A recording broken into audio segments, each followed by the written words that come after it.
요한일서 묵상 17회차입니다.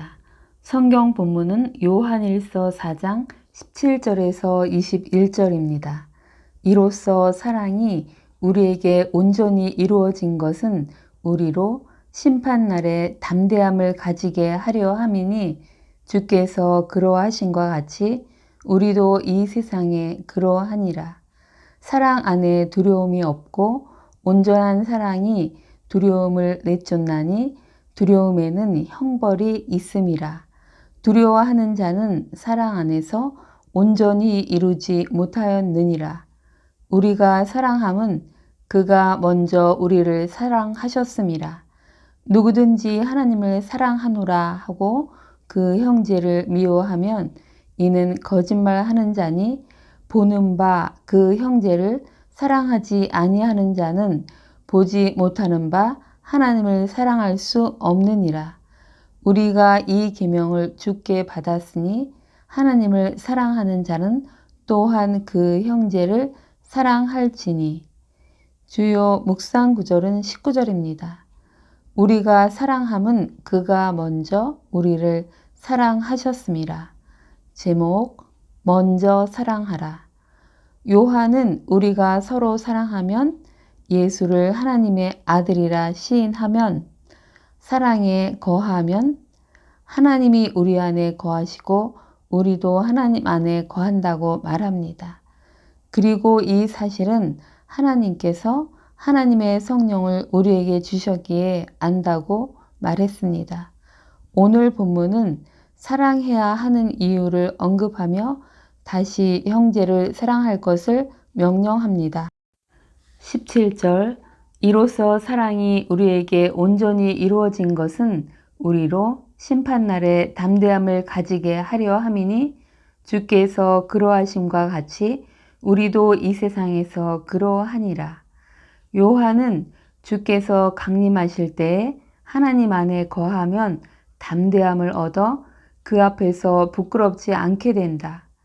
마음에 책망할 것이 없으면 하나님 앞에 담대함을 얻는다고 담대함에 대해 말했었는데 이번에는 한 단계 더 나아가 심판대 앞에서 담대함을 갖는 것에 대해 말합니다. 담대함은 이로써 즉 사랑이 온전히 이루어졌기 때문입니다. 이로써는 위에 말한 것을 받습니다. 즉 우리가 하나님 안에 머물고 하나님이 우리 안에 머무심으로 사랑이 우리에게 온전하게 이루어졌기 때문입니다. 성도의 삶은 그리스도의 심판대 앞에서 평가를 받게 될 것입니다. 성도는 다 구원을 받지만 불의 시험할 때에 상을 받음과 해를 받음이 밝혀집니다. 주께서 그러하심은 그리스도께서 하나님과 교제하시며 수많은 유혹과 고통 속에서 하나님의 보호와 인도하심을 받고 하나님께 온전히 순종하신 것을 의미합니다. 18절 사랑 안에서 두려움이 없고 온전한 사랑이 두려움을 내쫓나니 두려움에는 형벌이 있음이라. 두려워하는 자는 사랑 안에서 온전히 이루지 못하였느니라.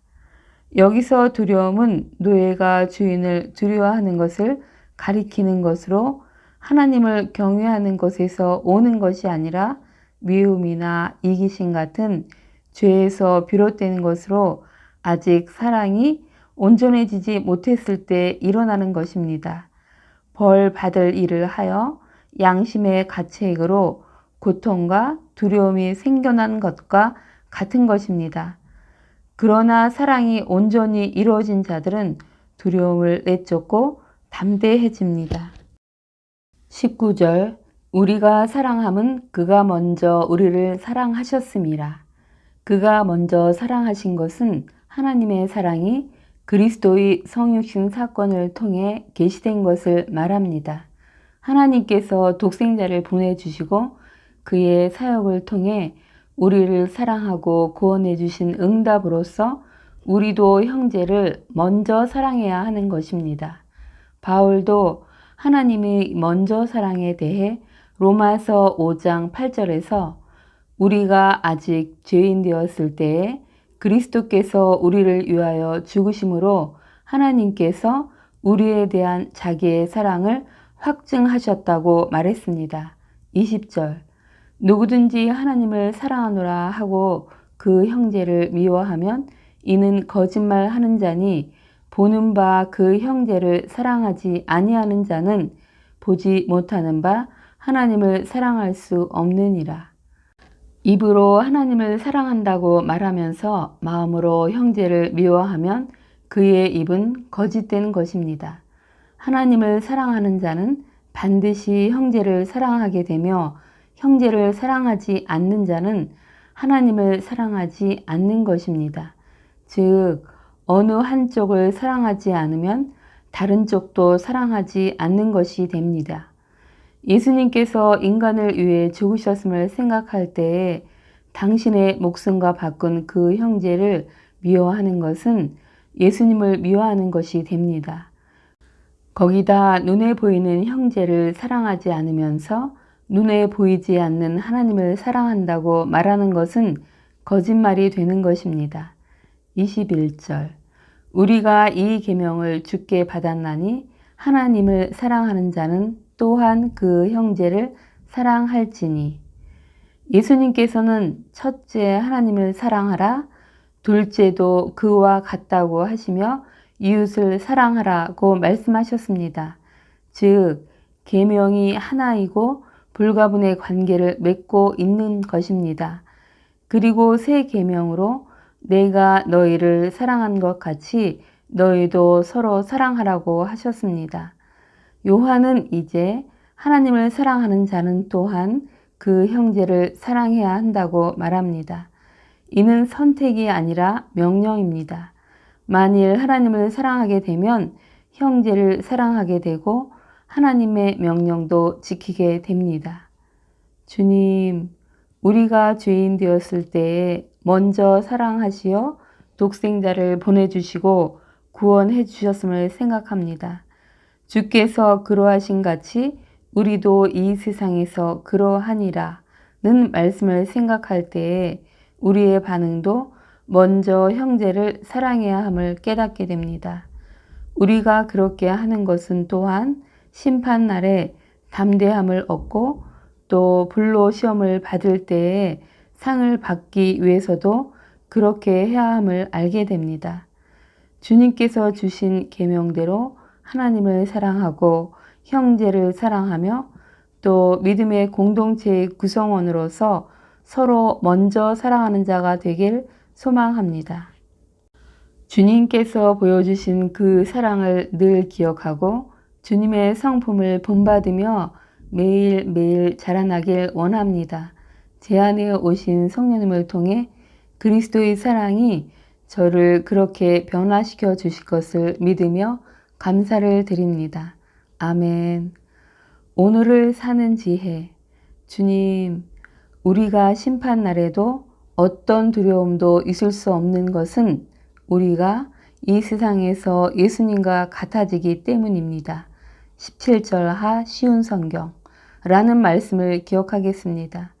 그 방법은 우리가 하나님 안에 거하고 하나님이 우리 안에 거하는 것인데 이는 형제를 사랑함으로 가능하게 됨을 또한 기억하고 행하겠습니다. 오늘은 주님 앞에 두려움 없이 설 수 있는 자가 되는 날입니다. 더 나아가 심판날에 공적이 나타날 때에 상을 받을 수 있는 자가 되는 날입니다.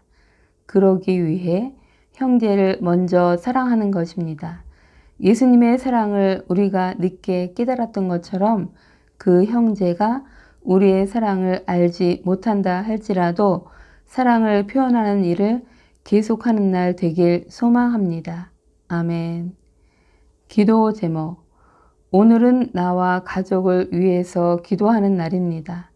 주님, 저와 가족을 불쌍히 여기사 죄에 대하여 민감하게 하옵시고 죄를 짓지 않도록 도와 주옵소서. 죄를 지었다면 즉시 회개함으로 깨끗한 자로 살게 인도해 주옵소서.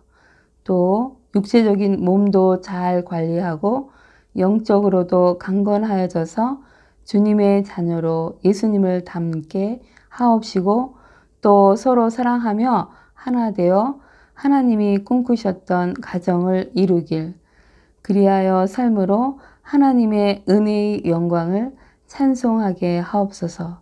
예수님의 이름으로 기도드립니다. 아멘.